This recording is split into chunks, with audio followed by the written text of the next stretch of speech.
Pregnant? You're pregnant out doing interventions. Pregnant. Very pregnant. Yes. Very pregnant. Okay. Very pregnant. My So doctor here's this advised- young pregnant lady that's going to come and tell me I got to go to rehab. pretty much. What in Yep. the hell? Yeah. Okay. So I drove about 4 hours for this intervention. And I get there, I'm almost there. I think I'm 30 minutes away. And the family calls and says, "Oh, we forgot to tell you that she has scabies." And I'm like, "Oh, I mean, What is that's it? Scabies? yeah, scabies. It's like a contagious rash, It sounds like bed bugs or something gnarly like Exactly. that. Yes, exactly. So I'm thinking, well, what the heck? I'm pregnant. I can't be around anybody that has this and then me get it. Right. So I have to figure that, do I turn around? Do I keep going? What do I do? What do I do here? I mean, we've been working on this for the past few days. The family is ready.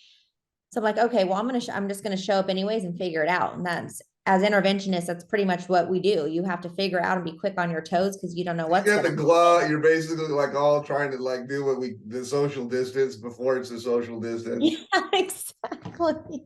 That's exactly. Yep. If you put it that way. So I literally talked You're to like, her no, from just stay over outside. there. Yeah, pretty much. You stay inside, I'll stay outside on the 3 feet, porch, and we no, will no, no. talk through the screen door. Backing up. Yeah, backing up. Yeah. So she definitely, I had her show me these rashes, and so I'm inside, there's a screen door, her family's there, and I get her willingness in a complete distance. And so I'm like, okay, well, we got it. She's willing to go to treatment. How am I going to get her to treatment? I can't put her in my car. I can't put her on a plane. I can't do anything. She ain't gonna get on a plane with whatever that is, scabies or Right. something. And we don't even know that that's what it is for sure. I mean, for all I know is they think it is and it's not. So I'm like, we have to get her tested. So there was an electric, those scooters that you sit on and you ride. And Yeah. she was sitting right there in the Like on garage. the porch? In the garage. In the My garage was grandpa's scooter, he's passed away. exactly just with Okay. everything else piled in the garage, right? Mhm. And so I asked the mom, "Does that work?" And she was like, "Yeah, why?" I'm like, "Well, where's your nearest clinic?" She's like, "A few blocks away." I said, "Perfect." I said, "You are going to get on the scooter. We're going to go to the clinic. You are not to make any stops. I'm going to be driving right next to you, and we're going straight there." So this girl is on the scooter, completely methed out, and Oh she's my just God. driving, waving at everybody. And I'm sitting here thinking, what in the actual fuck is going on? Like, this is crazy. So we go to the clinic. She gets out, she gets tested, she's positive. So I'm like, Of okay, course she's on meth, by the way, too. It of has to be course, meth, right? absolutely. And she's having a field day. She thinks this is great. So I end up finding a nurse who's willing to do the treatment with her in a hotel room. So she stays with her in a hotel Oh, room. They wow. both do So the she did have the treatment. scabies, huh? She did have it. Yeah. And then they ended up slowly making their way to Palm Springs for treatment, and which was She ain't like coming to your 8 place. hours. Huh, no, they She's not didn't coming to come Bright to Future. my No. and yeah, she entered treatment, and I remember because it was taking so long through this process, because she had to do the treatment in the hotel for a few days and make her way to Palm Springs and stay in a hotel, that I was still dealing with the intervention while I was in full labor in the hospital. Oh, And God. they're telling the nurses, and she's like, sweetheart, you really got to put your phone down. I said, listen, I'm fine.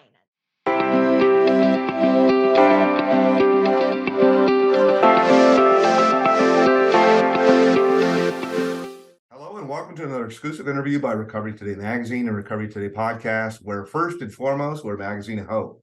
Whether you're considering addiction recovery for yourself or a loved one, maybe you're actively in recovery a long, long time, or maybe it's a day. So like I say, sometimes maybe you're high right now when you're watching this. You're going to find all kinds of topics related to addiction recovery and really living a successful and happy life here at Recovery Today. I'm Rob Hanley, and as usual, I have another amazing, very, very cool guest. He has organized, facilitated, and achieved hundreds of interventions to help individuals and their families resume healthy lives with healthy lives. And her interventions not only are intended for the addicted individual, but for the family as a whole. As part of the process, she educates everyone that's there about being there for the long term to help support everyone involved. And lastly, but certainly not least, she is the founder of a very, very cool, two very, very cool treatment centers in Northern California called Bright Futures Recovery. My guest today is Cheree Ashley. Thanks for jumping on. Thank you. I so appreciate the warm welcome. I'm really happy to chat with you today. And yeah, I mean, I love what you're doing for people. I love what I'm doing for people, and us collaborating together is always a great thing to maybe put a new message out there that for those that are listening or those who have questions and aren't able to, find the right words to ask them. So yeah, I'm really happy to be here with you today. So cool. I think that you might be the first. I've interviewed a lot of different, treatment centers. We try to really only include ones, that are in the magazine that are doing something that's different or there's something that's unique. And I think that you're the only founder and CEO of a treatment center that's actually an interventionist too. Generally it's kind of the other way around. I would introduce somebody as they started a treatment center and they also do interventions, but with you, it's actually kind of the reverse. Right. Yeah. I mean, I felt that was, I started with interventions, and that's kind of where it clicked. Well, what about a program that is working with individuals who recently had an intervention, or who's still in a lot of maybe denial or uncertainty of what next steps they need to take? What I knew is that everybody usually needs to start with detox. That's the very first step after an intervention. Or Before they, before the intervention, they got to actually recognize that they need a detox. right. Yeah. And sometimes, before the intervention, families may feel like we don't know what they need to do. We know they just need help. So whether it's detox or just an assessment, whatever substance it is that they're using, I felt it was important to be able to provide a safe space during detox, and then really be able to assess the individual and continue working with the families to distinguish what type of plan is going to be appropriate for them, because there's no cookie cutter program. And what I love about being an interventionist, aside from helping so many individuals in a very dark place and scary place for the entire family, is being able to work with so many amazing programs across the country. That is my favorite part of it all. And getting to know all these programs, and gender specific, and smaller settings, larger settings. Me personally, I needed a larger setting. I'm a social butterfly. I need to be around a lot of people, but a lot of people need something that's a little bit more intimate, and maybe just 5 other individuals that are going through the process with them.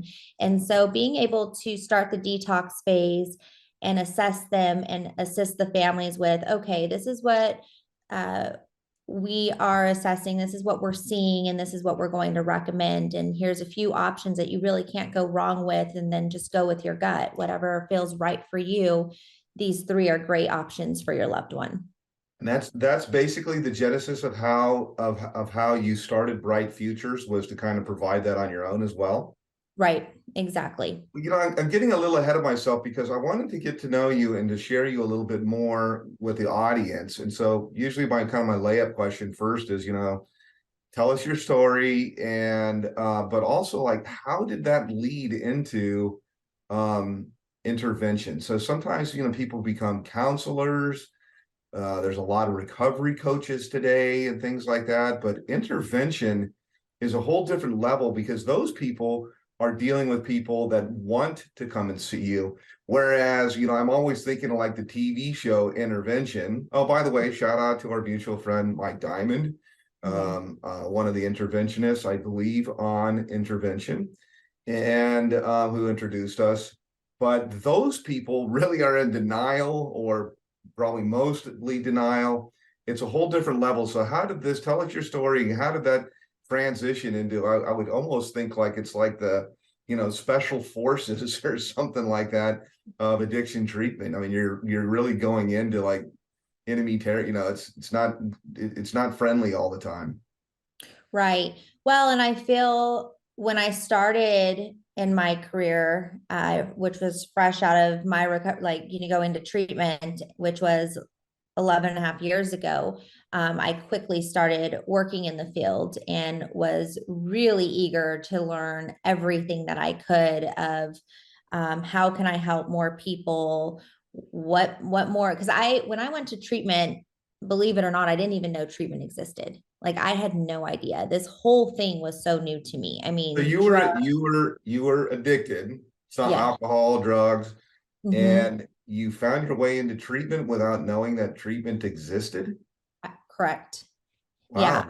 I How, mean, how is that possible?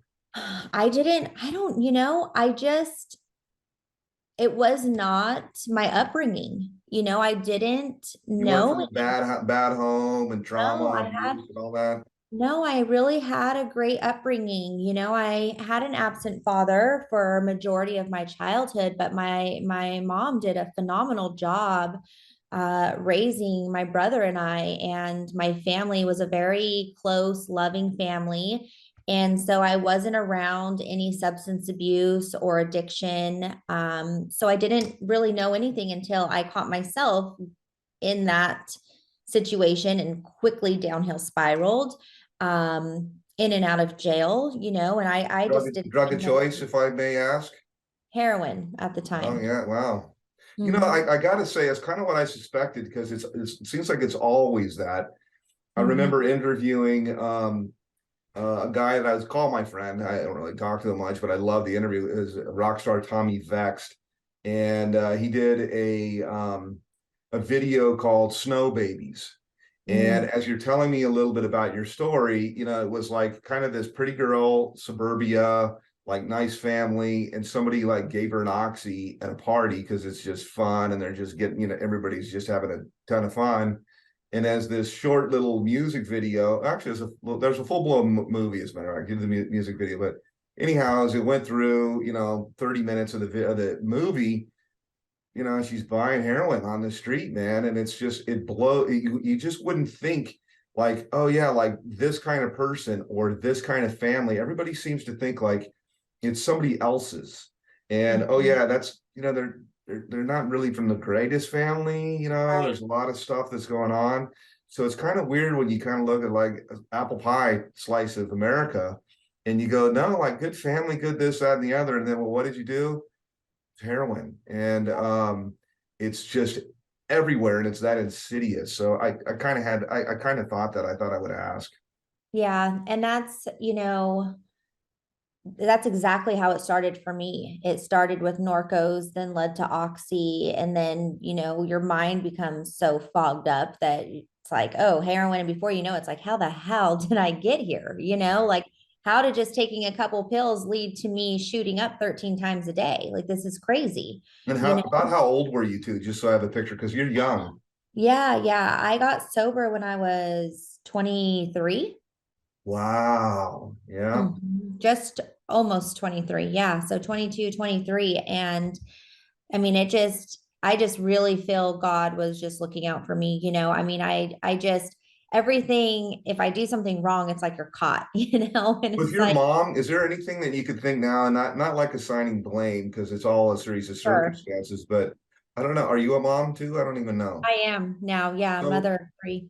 okay, so is there anything that you would that a mom could do at like for to watch out for their 16, 17, 18, 19-year-old daughter or son that And that's, didn't or didn't know? Rob, that's a big thing that I, talk to a lot of parents in our community about is education. I think that sex and drugs is one of those things that's a very uncomfortable conversation to have with your children. And then you don't know, do you wait for them to ask you questions? Do you talk to them? If I talk to them, what age should I talk to them about it? And which is totally understandable, and being a mother myself now, and my oldest being 9 years old, I've learned that honesty is just everything. If we are driving down the road and there's somebody panhandling and my kids are asking why, I'm going to be honest with them. And What so are you saying? What are you saying like that? I usually say they're struggling. They're struggling with something either mentally or substance abuse. I don't know exactly what they're going through, but they're going through a hard time and they need help. Even at Um, 9, they know like drugs are bad and people can get addicted even in their innocent little minds. yeah, and they're in, yeah, and maybe all kids develop differently. Yeah. One thing with my 9-year-old, he's very mature, and even if you try to, sugarcoat something, he knows, but he's very aware of, Bright Future Recovery, BFR. He's been there since he was a baby, and so he has a different outlook for a child than most children may have, just because of what I do for work. That he knows that mom's work is a place of healing.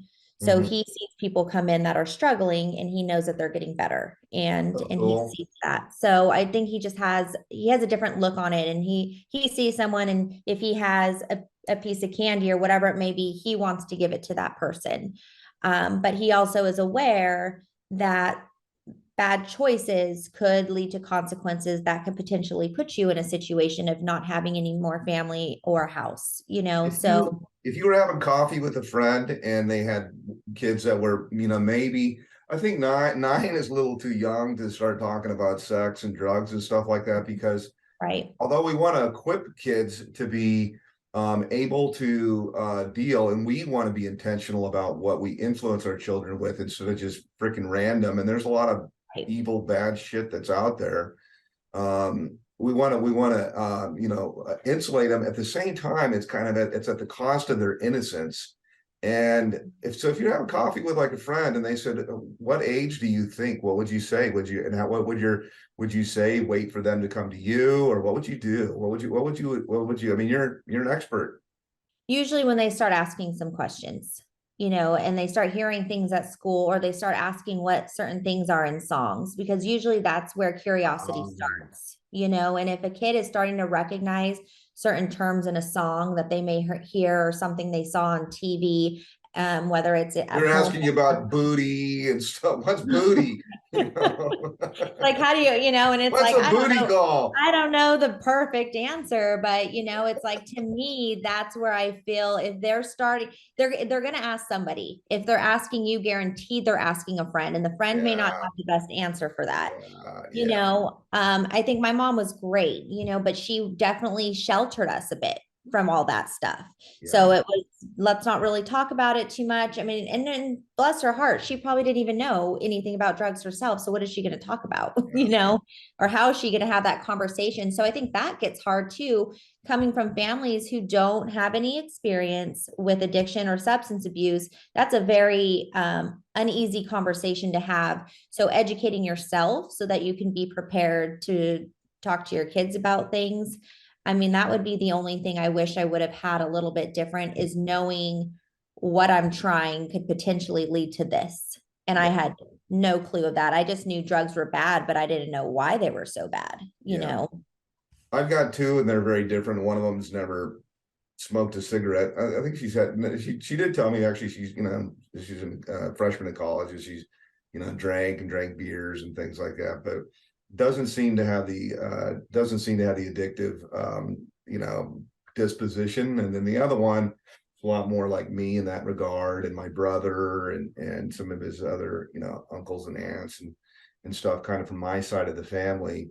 And but I've always had the stuff, like I've always been pretty real, from about 14 or 15, and saying, look, dude, like, weed is one thing, maybe, people say that this is what it is and this is what Mhm. it does, and it is a gateway. Other people say it helps with anxiety, depression, but Right. I tell you, man, like there's opiates. You got to know what opiates are, and these other stuff, or meth. You literally can try it one time, Mhm. and you're screwed, man. You could die. And Right. now that's before we even heard. Nobody had ever even heard of fentanyl I back then, know. or the super. I don't know what it's called. Even this freaking super fentanyl that's Mhm. out there today. So scary stuff. So I went off track though. I never got to how you arrived at being an interventionist. So you get sober yourself. Did you just decide, like, I think I want to get on the front lines, or like how did this happen? Yeah, I did. I started the program that I went to had a training program. So anyone who finished their program but didn't quite feel ready to return home, they offered an awesome program where you can stay additional time, work, go to school at the same time. So half time in school, half time working. And so I quickly jumped into working on the front lines of admissions and in detox. So I was a family liaison for those that were in detox. And so when somebody was having a difficult time or wanting to leave, I naturally kind of got into a situation of having to kind of walk them through it, talk about it, share my story of, how I felt. I know what you're going through. And so really that's kind of all I knew working in the field. And so You had no other real job. I mean, you're only 23 at the time, or 20 something, like you never, it's not like you were an accountant or something different. You had to right. change Yeah. careers, right? Yeah. I mean, I worked in the dental field for a long time. I did independent studies and very young. I mean, I always liked to work at a very young age. So I did work in the dental field for, gosh, 7 years, which sounds crazy, but I started very, very young. I, Yeah. Well, yeah. child labor laws, how's that possible? 13, 14, like, Signing birthday cards at 14 years old in a dental was your office. mom a dentist? How's that? I don't understand. Someone from our church was a Uh, dentist. So I okay, started okay. working in his office and he put me through school to become a registered dental assistant. So Oh, I did wow. that. Gosh, I think I was 17 or 18 years old that I went to school for that. So I thought that would be, my career path until The I took opiates myself derailed for that a a little loop. bit, huh? Yeah, kind of took me for a whirlwind and changed all of that real quick.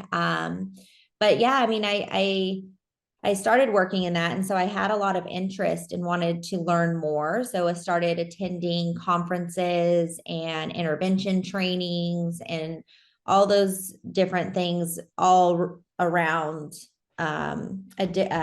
interventions. So I mean, gosh, one of the hardest things I would say is being so young in the field.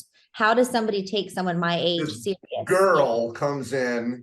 And who Mhm. are you actually, like, on the first one? Because one of the questions I did want to ask you is I did want to ask you about some wacky or funny or crazy or memorable interventions, because we see some of this stuff on TV, but like Mhm. maybe like on the first few, like how does that go when you are like this young, pretty girl and you come in and then you're telling who? Like, is it also Right.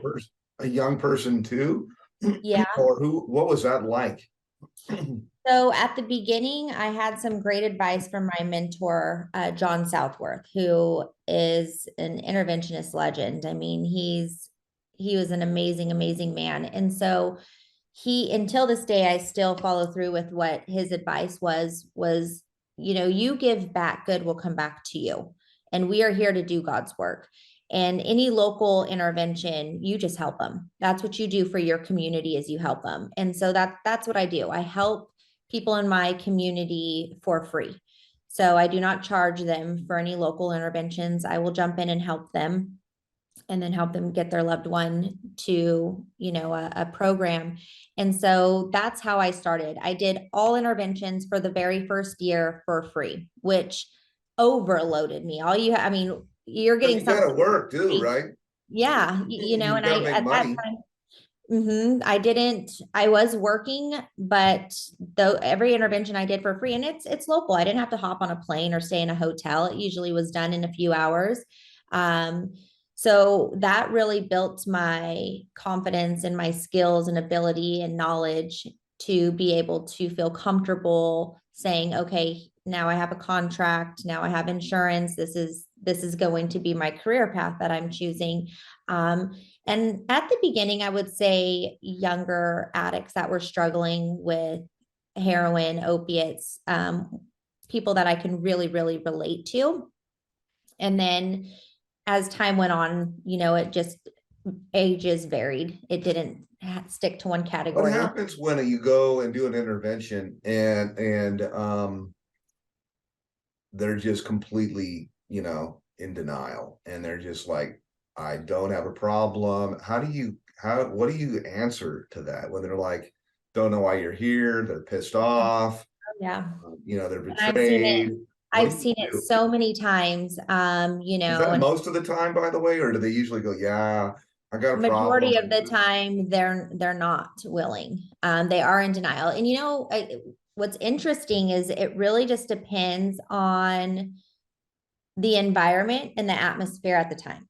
So a lot of times the young ones I've seen get really, really upset when they see their whole family sitting there. Like, Yeah. oh, F all of you guys are losing it. You're over exaggerating. And a lot of times I just take them out of that environment and say, hey, look, I'm here to simply just talk with you. How about you and I go outside and talk by ourselves? And that works So how does majority. that go? They're like, man, like it's probably always the same kind of thing.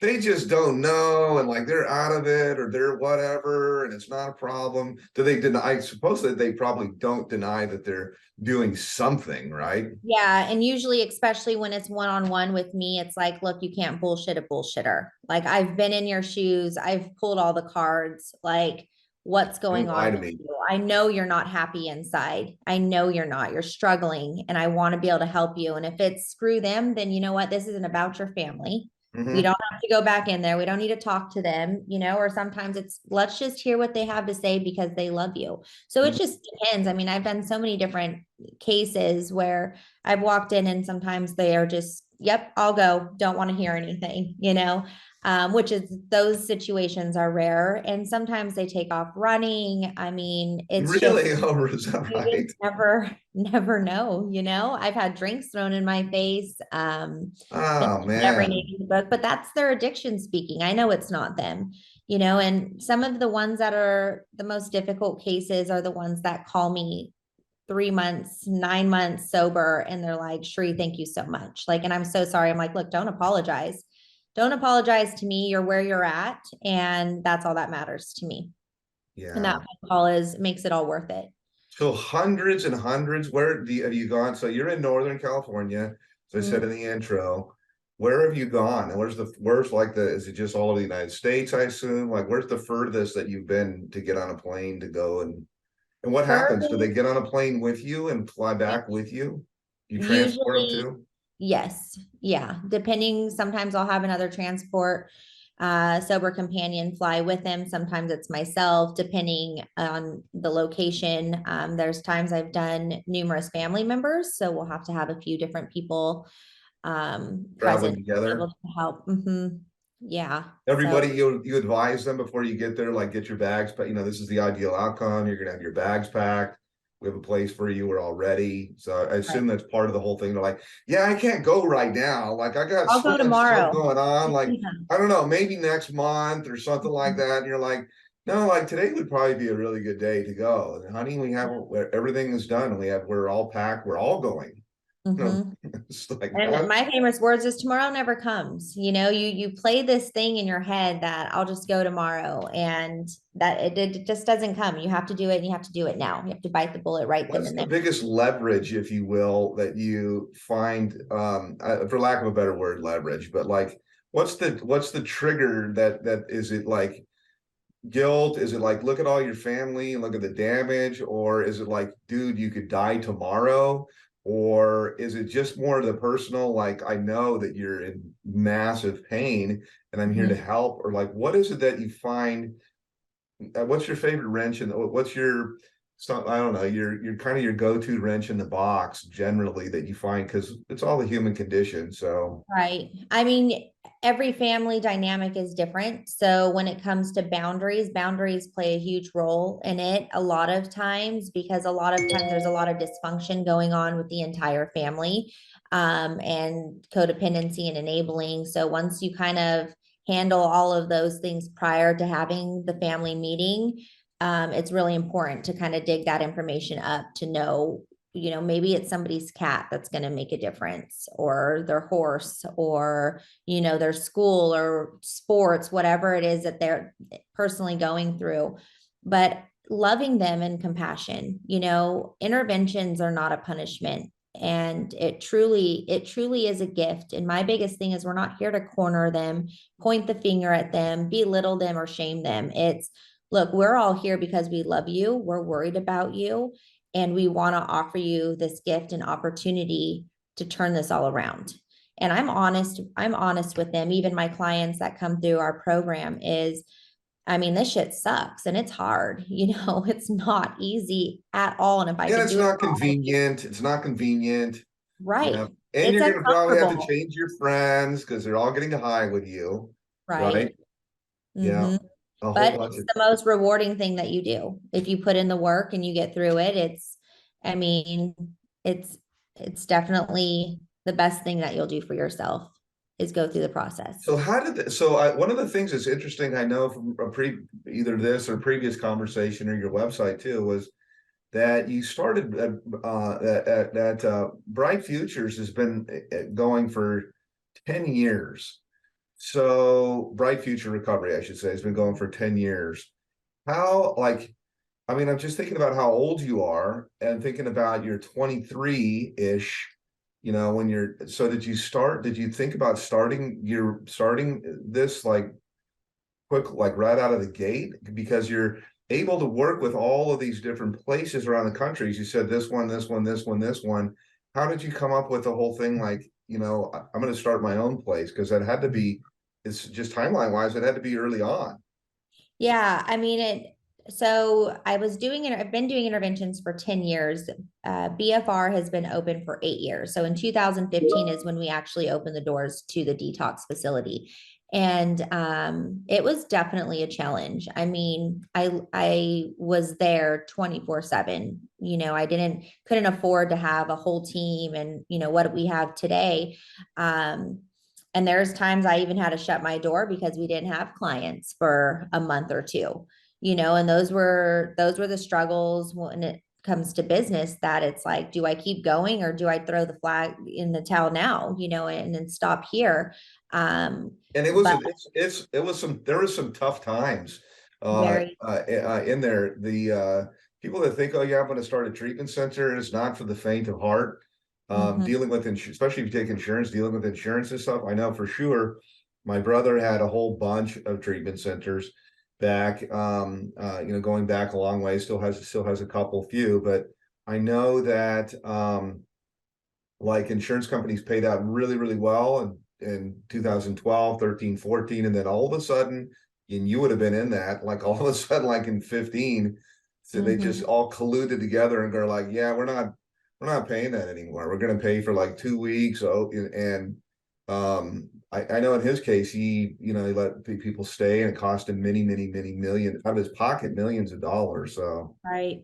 Yeah, and we do the same thing now. Insurance is definitely one of the biggest challenges, I would say. But we're in a field of helping people. So if insurance stops covering today, we're not having them pack their bags and leave today. We're coming up with a plan, and I'm scholarshiping majority of my clients at least a few days till we have a solid plan that myself and my team feels comfortable with, as well as their families. That's that's one. got to be tough, man. That again, not for the faint of heart. That's got to be tough. And one, rule that I've always had, and I let my team know, is we never hit a client with a bill after the fact, ever. The last thing I'm going to do is put a financial burden or stress on them after the fact that they've gotten sober and say, hey, your insurance didn't cover. Now, you owe X amount of dollars. I just won't do it. If that means we have to swallow it and it is what it is, that's what we do. And that's just my mentality with it is, we help as many people as we can, and the doors will stay open. And your clients come from all over, I assume, too? They do. Yeah. They do come from all over, a lot of local areas, surrounding areas that Because I know are. you have two places, and the one I was teasing you a minute ago before we really got going, but one of them I know because where you are in Northern California, you're San Jose, Santa Cruz area, and you're like right on the backyard of Silicon Valley. Mhm. So you got all the Google guys, you got all the, tech hedge fund, all these kind of guys. You have a separate facility for those people, right? We Generally. do have our separate location in Avila Beach. Yeah. So Hollister, we're a little bit closer to Santa Cruz. Avila Beach is San Luis Obispo County, near getting closer to Santa Barbara. We're about an hour and 15 from Santa Barbara. And that's a smaller, intimate setting for those Usually those kind individuals of people. that need, yeah, a little more privacy. So tell me a couple of things that's like different about your place, other than the fact that that it's owned by somebody that's a licensed interventionist.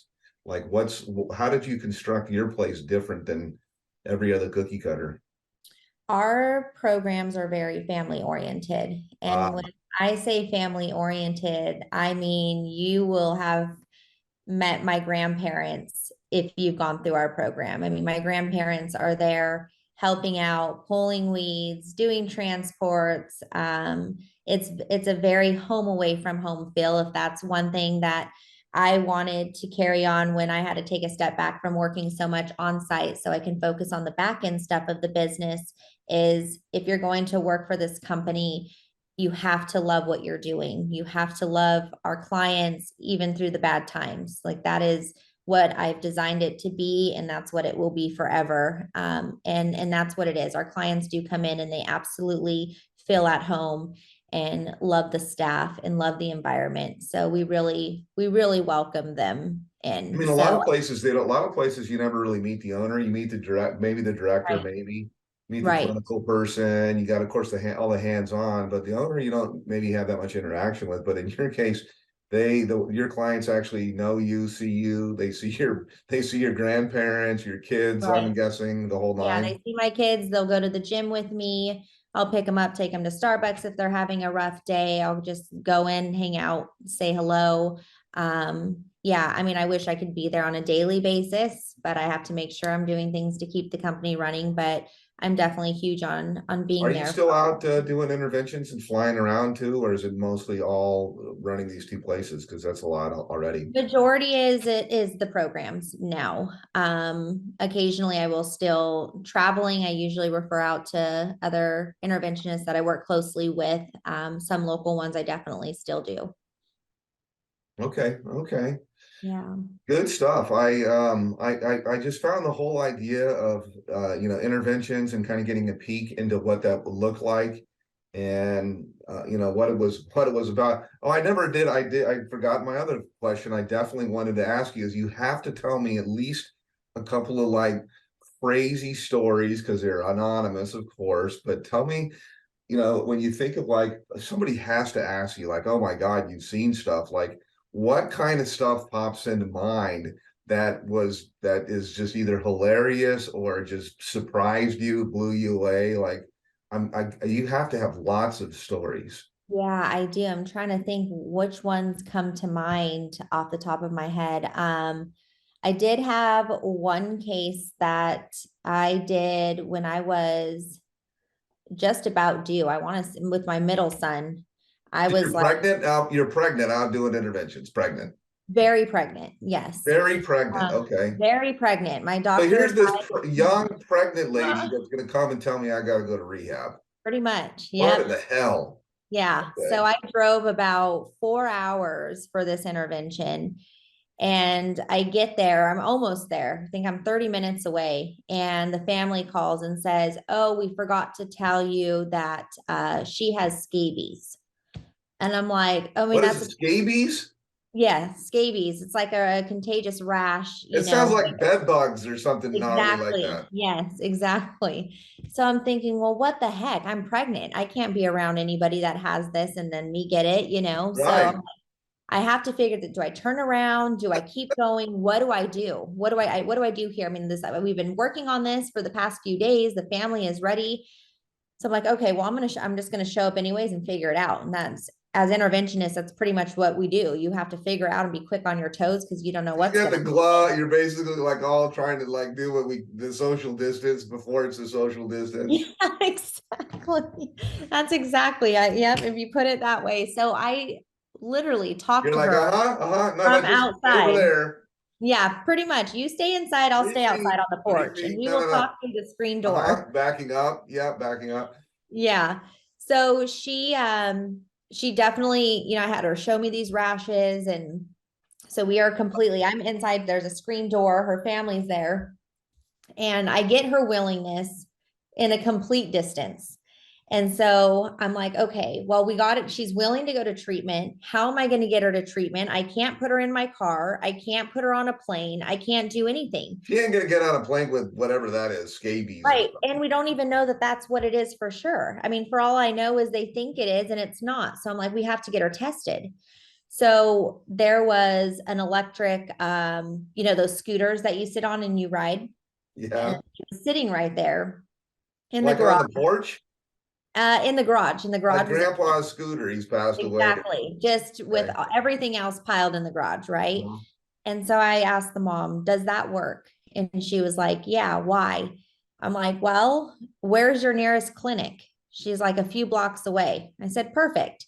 I said, you are going to get on the scooter. We're going to go to the clinic. You are not to make any stops. I'm going to be driving right next to you and we're going straight there. So this girl is on the scooter, completely methed out, and Oh she's my just God. driving, waving at everybody. And I'm sitting here thinking, what in the actual fuck is going on? Like, this is crazy. So we go to the clinic. She gets out, she gets tested, she's positive. So I'm like, Of okay, course she's on meth, by the way, too. It of has to be course, meth, right? absolutely. And she's having a field day. She thinks this is great. So I end up finding a nurse who's willing to do the treatment with her in a hotel room. So she stays with her in a hotel Oh room. They wow. both do So the she did have treatment. the scabies, huh? She did have it. Yeah. And then they ended up slowly making their way to Palm Springs for treatment, and which was She ain't like coming to your 8 place. hours. Huh, no, they She's not didn't coming to come to Bright my Futures. place. No.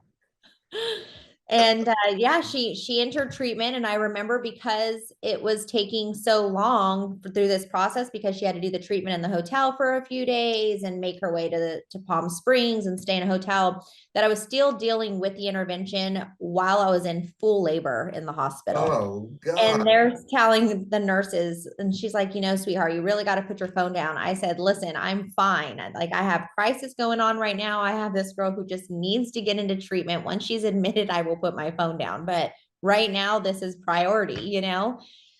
So that one was a That's a situation. pretty good one, man. I gotta say, that's a pretty good one.